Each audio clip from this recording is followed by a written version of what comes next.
Nous venons de clôturer la deuxième journée de la visite du pape Léon XIV au niveau de Quilamba.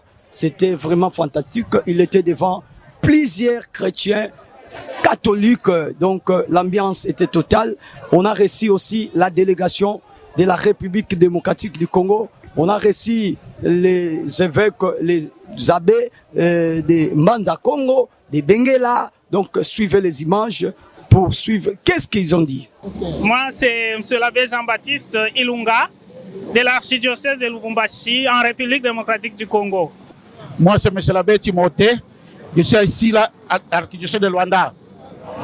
Moi, c'est l'abbé Jean-Claude Fouela de l'archidiocèse de Lubumbashi en République démocratique du Congo. D'abord, par sa visite, nous nous sommes sentis très proches de l'Église universelle. Et aussi, nous avons communié avec nos frères qui sont les plus proches de notre pays, de l'Angola. Et au-delà de tout ça, les bénédictions que nous recevons par son contact, sa parole, son message qui fortifie encore la foi, nous nous sommes sentis vraiment dans la peau du chrétien catholique.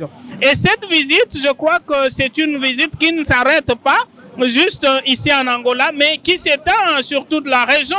Et donc, je voulais parler de notre pays, la République démocratique du Congo, qui nous suit en direct et que nous avons pu, à partir de notre visite ici, je crois que les bénédictions que nous venons de recevoir de par les mains de Sa Sainteté le Pape Léon XIV, nous allons les apporter aussi pour nos communautés qui sont restées en République démocratique du Congo, notre beau pays.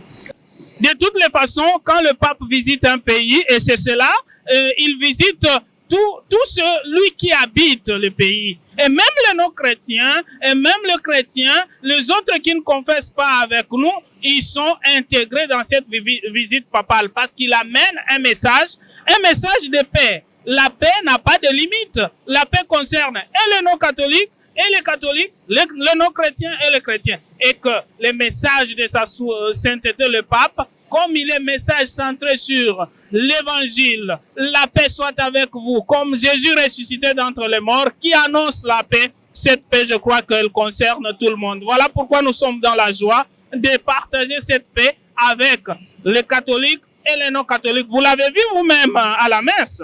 Je crois que les officiels, les autorités, il n'y avait pas que des catholiques, il y avait même la représentativité des autres religions. Voilà, merci beaucoup.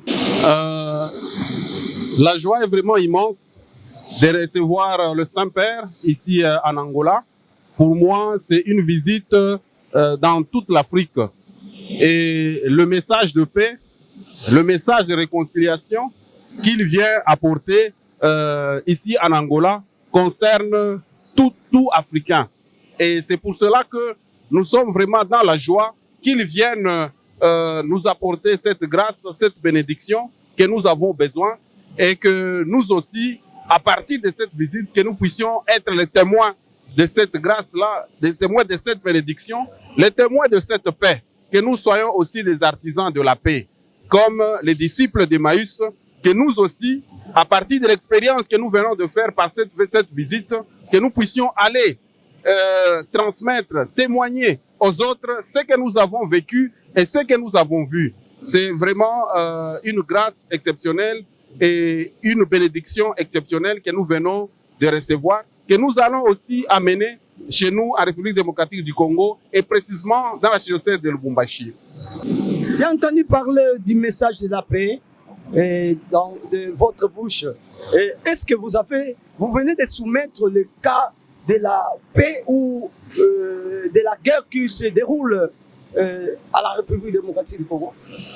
Oui, en tout cas, avec la guerre qu'il y a en République démocratique du Congo, je pense que ce message de paix est aussi une invitation à nos autorités de voir comment mettre fin à cette guerre qui font souffrir beaucoup de nos compatriotes et qui font mourir beaucoup de nos compatriotes. Alors, nous invitons toutes les autorités à travers cette grâce, cette visite du Saint-Père, qu'elles puissent se laisser toucher par ce message de paix et de réconciliation et qu'elles puissent voir comment mettre fin à cette guerre, et surtout avec tout ce qu'il y a comme négociation, je pense que ça va aboutir à une paix durable. Nous avons besoin de la paix. Nous n'avons pas besoin de la guerre, mais nous avons besoin de la paix. C'est avec une grande joie que nous sommes ici à Quilamba, après la Sainte Messe, avec le peuple de Dieu qui est en Angola, et pas seulement en Angola, avec le pape Léon XIV. Vous travaillez où? Je travaille maintenant à Benguela. Je suis salésien de Don Bosco. Et je travaille à Benguela. Là-bas, nous avons une très grande communauté avec les salésiens de Don Bosco. Et comme parole, ça reste l'appel que le pape nous fait à tous les Angolais par rapport à la réconciliation, la paix, parce qu'on voit que il y a plusieurs divisions, il y a des choses qui nous divisent et le pape il nous rappelle le travail que l'Église deve faire par rapport à la réconciliation et la paix. Mbote papa, comme nanga abe matumona naza kire ya paroisse ya Mbanza Congo. Bon, tolobi boye, en tout cas tozana sengo pour tozui papa pe ko sangisa biso, ayeko sepelisa biso, tozaka bangolais tellement toza ebele na ba mininga na biso ya Congo pe bazalaki awa, deveke ya Congo bazalaki awa po toza poto sangana. Potozwa bénédiction wana papa yebe amemeli biso makambo ebele sikoyo tozana esengo to sengeli pe papa sala tout akomela ba famille biso bana ba Congo Brazzaville, Congo démocratique po biso nyonso to utana histoire moko ya église catholique. Au micro, Nathan Pongo, à la caméra, Carlos Simbu, Congo Web TV, Angola.